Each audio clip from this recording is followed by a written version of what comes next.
নম্বর Kalikapur union থেকে এসেছি।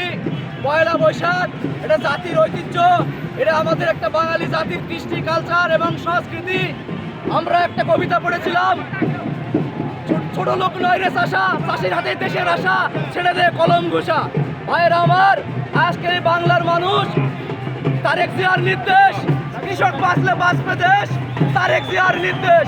এই কৃষক রোদে পুড়ে বৃষ্টিতে ভিজে সোনার ফসল ফলায়, আর এই কৃষি সামগ্রী এই আপনারা রোদে পুড়ে বৃষ্টিতে ভিজে কৃষকরা যে সোনার ফসল ফলায়, আর এই গ্রাম বাংলা চিত্র কামার কুমার এবং হচ্ছে কৃষিজীবী, শ্রমজীবী, পেশাজীবী, ভ্যানওয়ালা, রিক্সাওয়ালা ইত্যাদির সমষ্টিতে যে আমাদের জীবন ব্যবস্থা, তারই এই চিত্র।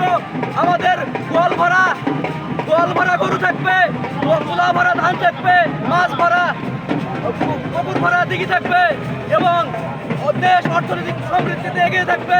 আমরা এই বাংলার সংস্কৃতি থেকে অনেক পিছিয়ে আছি। এই বাংলার গ্রাম বাংলার ঐতিহ্য, পার হয়ে যায় গরু, পার হয় গাড়ি, দুই ধার উঁচু তার ঢালু তার বাড়ি, চিকচিক করে বালি তার এই কাদা, একটার কাজ বন ফুলে ফুটে সাদা। সেই গ্রাম বাংলার রবীন্দ্রনাথের সেই চিত্র আজকে ফুটে উঠেছে এই খুনি হাসিনা সরকারের পতনের পর থেকে। ধন্যবাদ। আমরা এই সংস্কৃতি যেন ধরে রাখতে পারি, আমরা কামার কুমার কৃষক সম্প্রদায়ের যেন মূল্যায়ন করতে পারি। ধন্যবাদ সবাইকে।